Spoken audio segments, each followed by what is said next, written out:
I'm Teisha Bader, and in the news, the recent rocket attacks on Israel. After an almost 4-month lull, several rockets were fired from Gaza at southern Israel. The first was on April the 18th. And just over a week later, a rocket was launched from Lebanon at northern Israel. Is this, we hope, just a temporary renewal of these type of attacks on Israel in response, perhaps, to the recent tensions and violence at the Temple Mount? And where does Lebanon come into play in this scenario? To help us better understand the situation is the military correspondent for the Times of Israel, Mannie Fabian. Mannie is also a student of communications and Middle Eastern studies at Ben Gurion University. He made Aliyah to Israel from London in 2005 and is speaking to us from the city of Beersheba. Mannie, thank you so much for joining us here on JBS. Thanks for having me today. So let's start with the rockets from Gaza, which we have seen intermittently since Israel's war with terror group Hamas in Gaza in May of last year, where, of course, Israel was bombarded with rockets. But things have been fairly quiet, as you recently wrote about for the Times of Israel for a few months now. Talk about how you see the series of events that seem to have led to the recent launches. So since the war in May last year, it was very quiet. There was 1 or 2 rocket attacks every few months or so.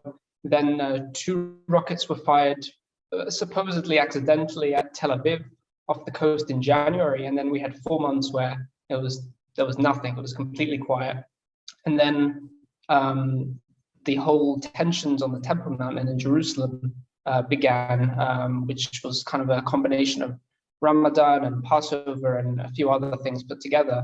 And these sort of tensions likely sparked what we saw now, which is the recent rocket attacks on southern Israel.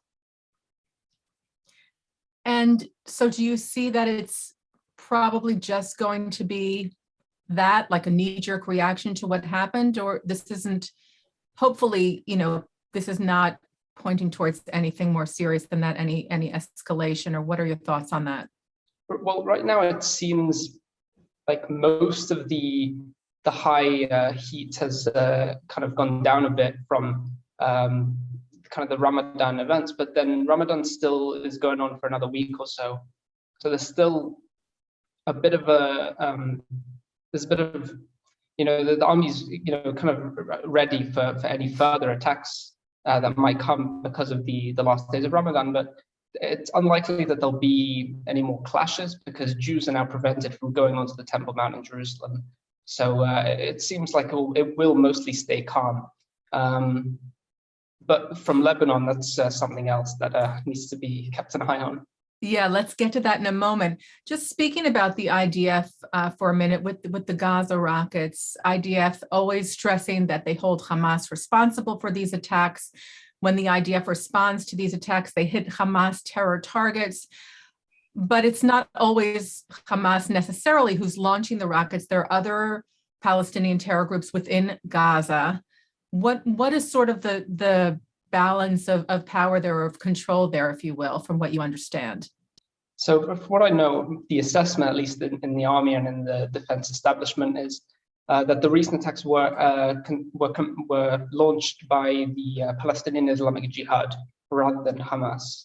And there's been a lot of tensions with Islamic Jihad, especially in the Jenin area of the West Bank, where there has been several gun battles there with the Palestinian terrorists who are affiliated with the group, and that is also kind of mixed into it. So the recent attacks have been kind of blamed on them unofficially, but the army always says that it holds Hamas responsible and targets only Hamas sites. The rare times that the army will focus its attacks on Palestinian Islamic Jihad sites is when the group officially takes responsibility for launching them. At the same time, No, go ahead, please. At the same time, the reason why the army strikes Hamas sites instead of Islamic Jihad, even if they know who launched it, and even if they didn't confirm that they launched it, but the army knows anyway, is because Hamas generally has a pretty strong hold on Gaza. So anything that gets launched from there is obviously with their sort of approval of some kind by them, not stopping them. We've seen in the past Islamic Jihad members wanting to launch rockets at Israel and Hamas stopping them, arresting them, shooting them even. There's been a lot of violence between the two groups. But if rockets are being launched, it's a safe bet that Hamas basically approved it. So kind of turning a blind eye, allowing this to happen. Why isn't Palestinian Islamic Jihad taking credit? Why are we not hearing that from Gaza? Sometimes it's sort of a, we see that more often to say, yes, it was us. Why is it sort of being kept on the down low? I think in general, there's not too many claims of launching rockets unless it's during a serious escalation or during a war. But I would say these sporadic attacks, one or two rockets at a field in southern Israel or near a town or even at a town, generally no one really confirms that they launched it because I think kind of the goal for them is to show that they're there, that they're present, that they want to get back at Israel or something, but without, dragging the whole region into another war again. Whereas, during the war last year, Hamas would announce like 10 seconds before launching an attack, they would say like, we're launching rockets to Tel Aviv now. And that was more of a part of the whole escalation. Interesting. So it's more of a reminder, like we have this capability. Do you see it as more of like a threat or just sort of a reminder that this could be a response to actions that Israel takes or doesn't take? So yeah, they never really, when there's clashes on the Temple Mount and then a rocket will be launched and no one will confirm it, but then like a day later, some Hamas official or some Islamic Jihad official will say something along the lines of, we warn Israel for any other further attacks or something like that. So that it's kind of them posturing and reminding that they do have the capability to kind of escalate further, but by not confirming, it also gives Israel this kind of, well, no one's confirmed it, so we don't have to strike back as hard kind of view. Understood. So let's turn to Lebanon, as you said, a slightly different situation there. What do you make of the rocket that was launched? I think it was on the 25th or something. No, prior to that, actually. But about a week after the rocket from Gaza. What do you make of that happening, which is not a normal occurrence to see rockets from Lebanon, although it's happened, obviously? Yeah, it's not too normal, but it has been at least in the past year. So in the war in May, there were several events of rockets being launched from Lebanon. Some of them fell short in Lebanon. I think maybe 2 or 3 managed to cross over throughout the whole war. And at the time, it's a very similar situation to Gaza. So there, Israel blames Palestinian factions, or what they call Palestinian factions, which is basically a branch of Hamas in Lebanon. And in Lebanon, there's Hezbollah, which controls most of the southern Lebanon area. And there, they also have a very strong hold. So anything launched from there usually has to have the approval of Hezbollah, or so the belief goes. So it's a very similar situation to how it is in Gaza with Hamas, but in Lebanon, it's with Hezbollah. Now, so there was a couple in May, and then there was one in August, or 2 in August of last year. And after that event, when Israel struck back, Hezbollah then got involved themselves and launched 20-something rockets at northern Israel, but they all landed in an open area or were intercepted. So this recent attack is again looking like kind of a Hamas branch in Lebanon or some other Palestinian faction there, and then Hezbollah gave some sort of, turned a blind eye or kind of approved this attack. And Israel's response again was very, I don't want to say a light response, but the response was launching artillery shells where the launch site was, which is basically just a hill somewhere. So it wasn't exactly targeting like a Hamas base or like a weapons depot or something like that. So the response was very light in comparison to how we've seen strikes in Gaza, probably for the reason of not wanting to escalate further with Hezbollah, which is deemed to be quite a big threat for Israel. So what is different about this rocket from Lebanon and the threat from Lebanon? As you mentioned, there are Palestinian factions within that country, but Hezbollah is sort of allowing this to happen. So how does it differ from rockets coming from Gaza as far as what that could possibly mean? So it's a bit of a nuisance for Israel because right now it's one rocket here, one rocket there, but if this continues, then Israel will have to try and figure a way to try and stop this, but without provoking Hezbollah into kind of joining in again like it did in August, and perhaps making this go even further to something more something similar to like the war in Gaza in May, because Hezbollah is believed to have a lot of rockets, like way more than Hamas, and a lot more accurate missiles as well. There's the military's been for a long time attempting to curb the Hezbollah precision guided missile program, which is funded by Iran and everything. So there's a big it's a big threat for Israel, Hezbollah. So these Palestinian factions launching simple rockets, it's tolerable for a while, but at some point, if this continues, Israel will have to try and figure out a way to deal with that without provoking a further conflict. And you mentioned Iran. I was just reading that there was a Hamas delegation reportedly visiting Tehran just to report, but Hezbollah, as you mentioned, has the backing of Iran, and that brings in a whole nother level, as you mentioned, of threat to Israel. Yes, so Iran's support for Hezbollah is very strong. The recent estimates for Hezbollah was something between 100 to 130,000 rockets, including precision-guided missiles. Not quite sure exactly how many of those they have, but that's a lot more than what Hamas has. Now, Hamas and the Islamic Jihad are also, supported by Iran, but not. It's a bit more difficult considering the blockade that's on the Gaza Strip, both by Israel and by Egypt, which prevents quite a lot of arms reaching them. Even though a lot of the rockets they fired during May were locally produced, with a lot of Iranian funding and help, obviously.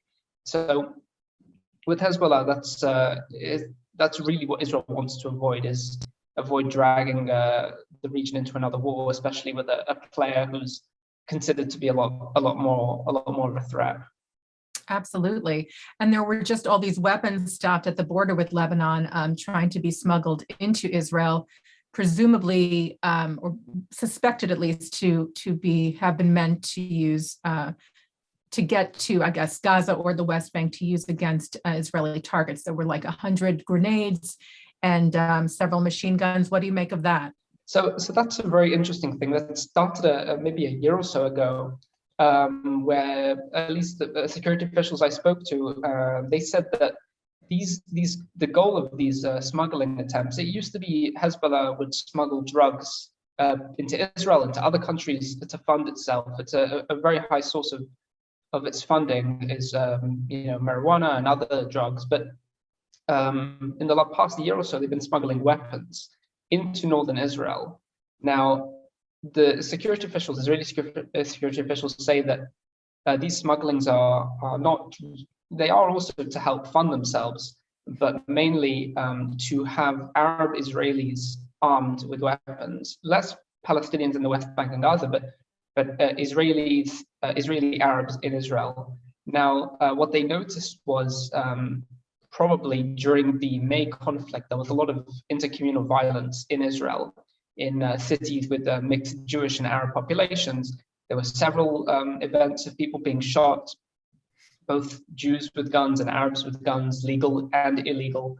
So this goal that security officials believe is Iran is attempting to kind of send in tons of these illegal guns into northern Israel or into Arab towns. So that in the event of more violence in Israel, then it would be used against Jews, against political targets, and other targets. So the recent event with the grenades was very unusual. Police said it was the first time they had, at least in a long time, that they had seized grenades being smuggled, and usually it's handguns or a rifle. So it was a very unusual event for sure. And you also write about the Syria aspect. I don't know if you have a minute to get into Israel and the threat from Syria and the the Iranian presence there as well? So I would say the Iranian presence in Syria it's definitely on Israel's priority, but what really they're looking at there is preventing the transfer of these precision missiles and other other kind of game-changing weapons and arms to Lebanon, to Hezbollah, and elsewhere. So in Syria itself, most of the reported strikes that are attributed to Israel, usually against sites or warehouses where weapons are being stored before being transferred over to Lebanon. With Iranian, kind of itself in Syria, there was a report, I believe, a year or two ago that said that there had been quite a bit less Iranian presence in southern Syria, less than what was maybe 4 or 5 years ago. So there seems to be something working for the army with regards to that. I don't know what exactly the situation is today, but I believe most of the strikes are against what is weapon shipment to Lebanon rather than preventing Iran from being there itself. Now, Mannie, you just became the military correspondent for the Times of Israel a few months ago. That's correct, yeah. You've been writing for them for a while and reporting for quite a while, but I'm sure this has been very intense. It was February of this year, so I was just looking at your Twitter feed, and it's overwhelming. How have you been adjusting to this new position, and what are the daily challenges like for you dealing with this situation, which is changing every day, and there are more players involved every day? What's that been like for you? It's been quite a challenge, I'll be honest. I mean, I've been doing this for quite a long time, dealing with the military and defense things, but now I'm actually having to write about it all the time. And it was a busy month. There was quite a few terror attacks in Beersheba, in where I live, in Tel Aviv, in Bnei Brak. There was quite a few events, and then all of a sudden there was rocket fire, and there was clashes on the Temple Mount. So it's been very busy, and there's quite a lot to talk about.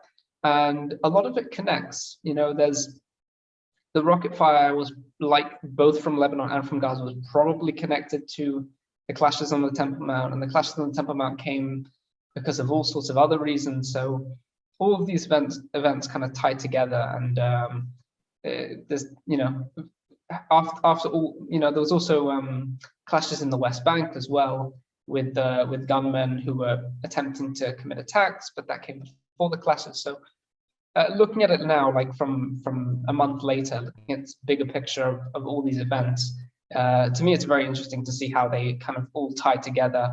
They're all related somehow, definitely. And living in Beersheba, let's just talk about that horrible terror attack recently. I know it's one thing to cover things from your desk, from your computer at sort of a safe distance, but when the attack is happening in your city, what was that experience like for you? It was definitely a bit of a shock. I was nearby, but not too close by when it happened. And it's a place where I go to often, honestly, where the attack took place. I find myself there, more than once a week. And one of the victims is my neighbor as well. So it's all so very close to home. Thank you. It's okay. So yeah, it was very different. Covering something that really hit quite close to home this time.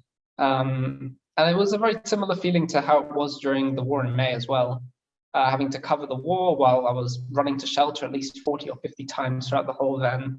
So it's a peculiar feeling, and not something great to be in. It's difficult as well when reporting on something to try and step back a second and try and look at it in an objective way and not get too emotional about something happening right next to you.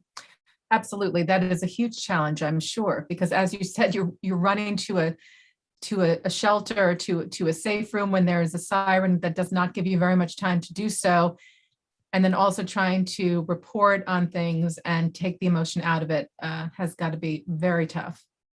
Yeah, definitely. Especially in May, that was very tough for me, and not being able to sleep for a week with all the sirens constantly going off, and then having to try and report on that without getting, too annoyed about the situation, to try and get the facts out right. And yeah, it's a tough thing to do, and especially this last month as well has been pretty tough as well. I can imagine. And real quick, how do you navigate? You probably can't speak that much about it, but how do you navigate with getting information from the IDF? And then I imagine you also have some sources of information from the Palestinian Authority or from Gaza, from the West Bank sources. How is it to navigate getting that information, trying to get the story, the facts to report on as honestly and truthfully and factually as possible? Yeah, so I always try and cross-reference information I have from various sources. If it's from a source that I have, or from officially from the army, or from the police, or from a security official, and checking out media reports or social media reports to see if things line up correctly.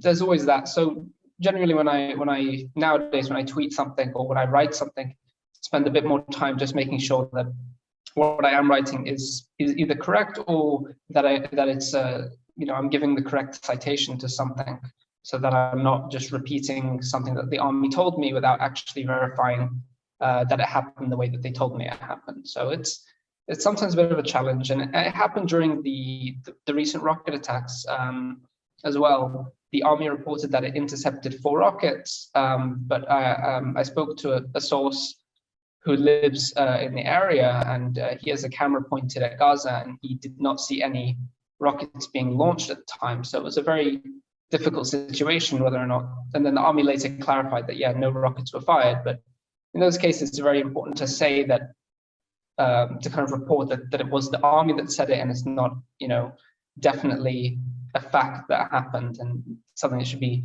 looked into a bit more. Right. And sometimes, things happening in the moment, you're getting information in the moment, and then it's not clear at the time. Was it a false alarm? Was there a rocket launched? It's very tricky to know. And to, the IDF itself providing in the moment information. And lastly, I just wanted to ask you, with having taken on this role just a few months ago, looking at, as you said, all these things that are really interconnected, this pattern of events happening, the clashes on the Temple Mount, clashes in the West Bank, rockets being fired, Ramadan. What's your analysis, and what do you hope to see, or what do you see looking forward? I know it's impossible to predict the future, but what are your thoughts as far as the next few days, few weeks? What are we looking at? Yeah, so I really don't like predicting things. It's never a good thing. But right now it seems like Ramadan will end hopefully quietly. That's what I'm hoping for. It's probably most people are hoping for, especially the hundreds of thousands of Palestinian worshippers who want to go on the Temple Mount and pray there peacefully. I don't think anyone's really looking to make the situation worse. So hopefully Ramadan will end peacefully and there won't be much. But then there's also Yom Ha'atzmaut coming up, which can be a bit of a sensitive time. And then we'll see from there. Well, I'm not really sure yet, but generally, when these kind of events explode, it's usually a couple of events here and there that, a miscalculation by one side, and then all of a sudden you're at war again. So that's usually what happens. Right now, but looking at it broadly, it seems like things are mostly back to normal. And I agree with you, and we all hope that things remain calm, and that we see the end of the holy Muslim month of Ramadan end peacefully, allowing freedom of worship and having a calm situation for everybody. And thank you so much, Mannie, for joining us. We appreciate it very much. Mannie Fabian is the military correspondent for the Times of Israel. We thank him so much for joining us here on JBS. And thank you, as always, to our director, Sloan Copeland, managing director, Dara Golub, technical manager, Michael Paley, transmissions manager, John McDevitt, and producer, Carol Lilienthal. And thank you for watching In the News. Be well.